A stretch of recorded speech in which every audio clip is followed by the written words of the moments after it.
Joe, you gonna edit this thing? Yeah. Smile, Jamie. Anyway, Shut that. No, I wouldn't do that. let's Go ahead. I'm start it. Yeah, go ahead. I ain't doing it. So let me do the head and neck stuff first because it's kind of respiratory and digestive.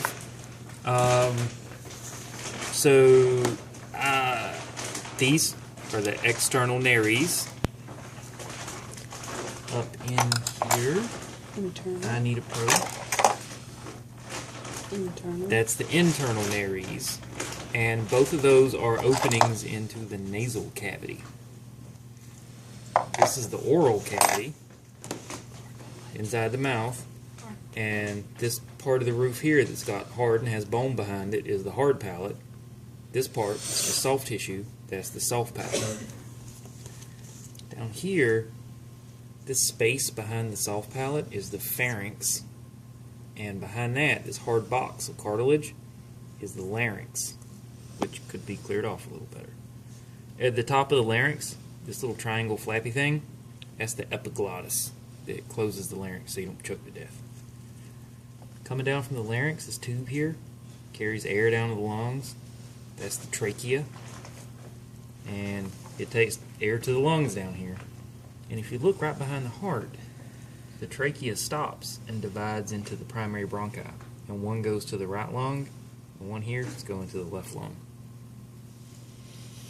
That's all the respiratory system. For the digestive, if you flip the trachea out of the way, back behind it, somewhere, right here, is this kind of floppy, soft pink tube. That's the esophagus, which goes behind all this business and takes food down past the diaphragm right here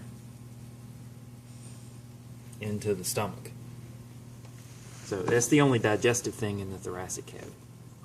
As far as the cavities go, this cavity here that the lung sits in, like in here, that's the pleural cavity, and it's got two membranes in it. The one that you can see on the ribs here that's shiny, that's the one that lines the cavity. That's the parietal pleura. The one that wraps the lungs, the reason they look shiny, that's the visceral pleura. And all of this filmy guck you had to pick away to find the trachea and stuff, that's adventitia.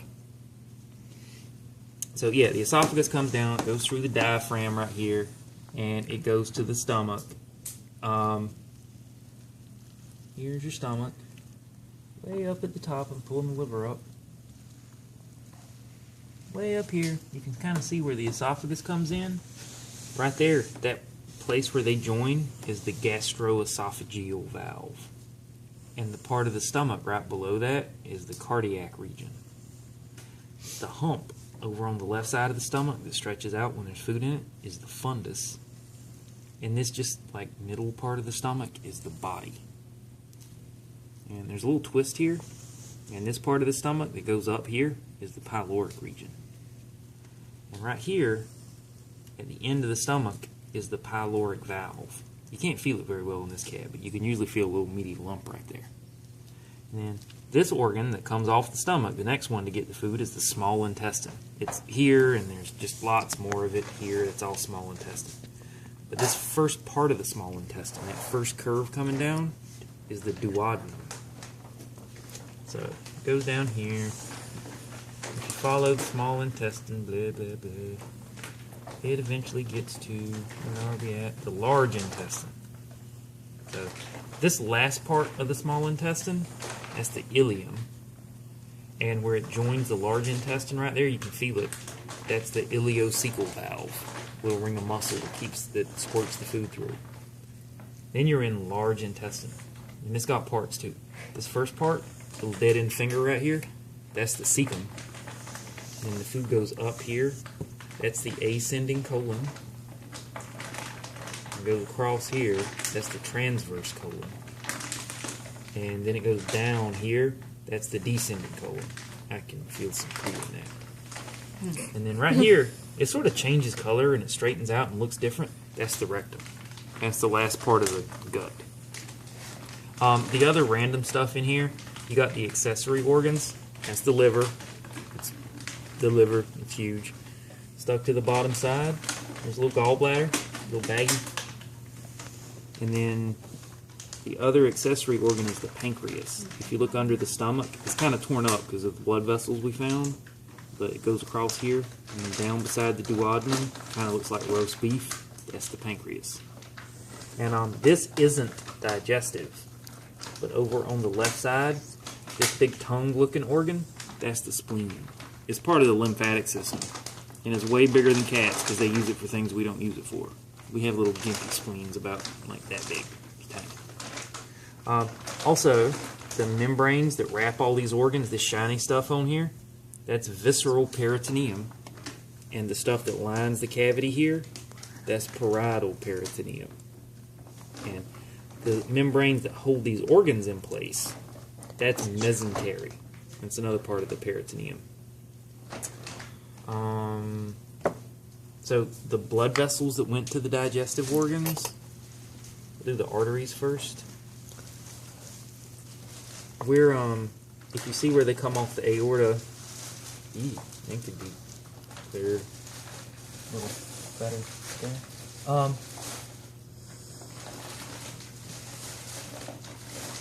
Yeah, it really could be, because it looks like your cat may have some kind of abnormality right there. But there's the aorta. This one, that's the first to come off to go up toward the stomach and the spleen, that's the celiac trunk. The second is the superior mesenteric artery. You get a chance to clear that. It looks like those two are actually joined for part of their length there. It's really weird. But then the aorta comes down, and down here, a third one comes off.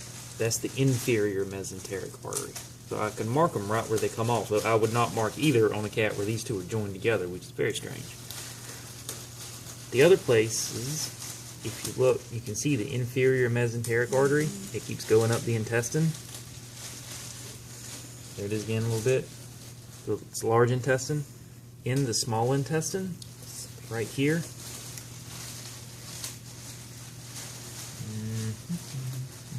Where are you? Dig a little more out.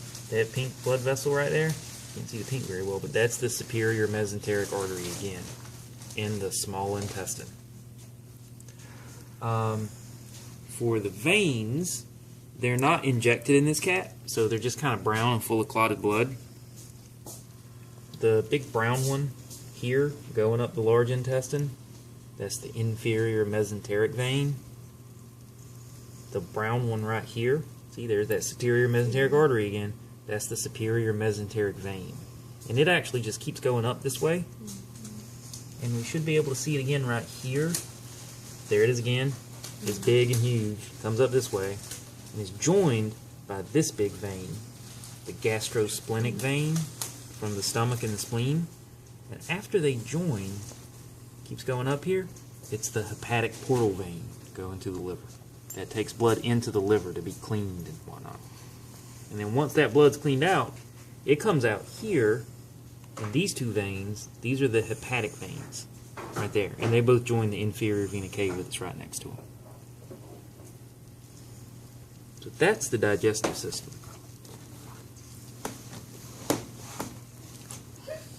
Oh, I forgot. The wrinkles in the stomach, those are rugae.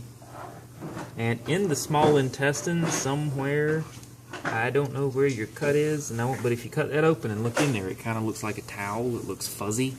That's because of the villi. So if I said, like, why does the inside of this organ appear velvety?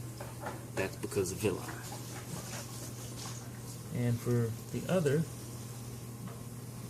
let's find here. Yeah, here's a kidney. This got cut, but this was the ureter that was attached here.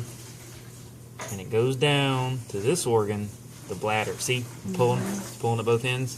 That's the urinary bladder. And coming off of that, going out, is the urethra. For reproductive stuff, this is a girl. This big Y-shaped organ, that's the uterus. And then on either end up here, there's a little thing that looks like a sesame seed. That's an ovary. And that's it with that. You want a little video of the male over there?